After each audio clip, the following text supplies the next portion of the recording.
They say evil is born from suffering. But what if the evil we fear most chooses its path? Vlad wasn't always a monster. He was a young noble with honor in his heart and a kingdom to protect. His people loved him, and enemies feared his cunning. But what they didn't know, what no one could see, was how quickly a man's soul could rot when betrayal cuts deep and hatred poisons the mind. This is the untold story of Vlad, the prince who became Dracula.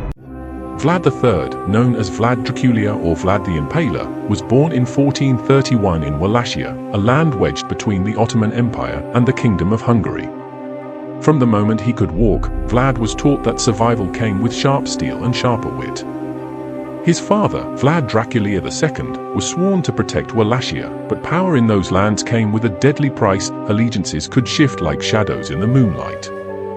Vlad's childhood was stolen from him when his father handed him over to the Ottoman Sultan as a hostage to secure peace. Alongside his younger brother, Radu, Vlad spent years imprisoned in a foreign land, humiliated, beaten, and starved. But the deepest cut came when his brother betrayed him, embracing their captors to win favor. That betrayal planted the first seed of darkness in Vlad's heart. When Vlad finally escaped the Ottomans and returned to his homeland, he found his father and eldest brother slaughtered by treacherous boyars, Wallachian nobles who had sold their loyalty to the highest bidder.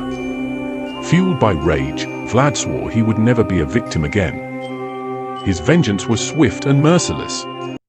He summoned every noble he could find to a grand banquet. Wine flowed, toasts were made, and as they let their guard down, Vlad's men stormed in. The feast turned into a massacre. Those not killed were taken alive, and Vlad had them impaled on towering stakes lining the road to Wallachia's capital. Men and women writhing, screaming, and dying slowly on stakes became a grim warning: betray Vlad Dracula, and you will beg for death. And yet, despite his cruelty, Vlad's people saw him as a savior, someone who kept their enemies at bay with sheer terror. But terror is a beast that feeds on its master, too. As Vlad's power grew, so did the hatred in his heart.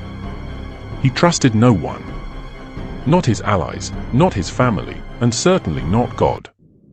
In his quest for dominance, Vlad sought out strange men, alchemists and sorcerers, hoping to find ways to conquer death itself. He believed that only by mastering life and death could he remain invincible. And one night, deep within the Carpathian Mountains, something answered.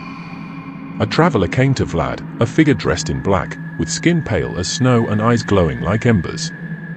The man offered him a choice: continue your reign and meet the fate of every mortal king, or surrender your soul and become something beyond death, beyond fear.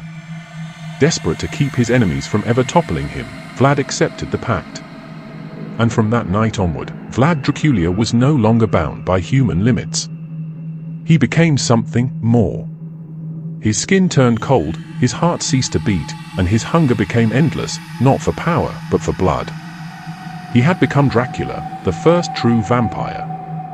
Dracula's reign was a nightmare. His thirst for blood could never be satisfied. By day, he vanished into the shadows of his castle.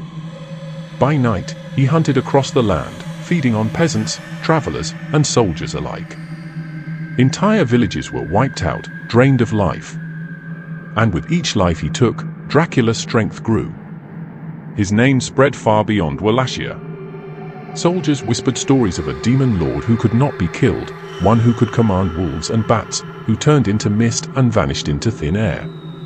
Some said his castle only appeared during full moons, perched high above jagged cliffs like a vulture waiting for its next meal.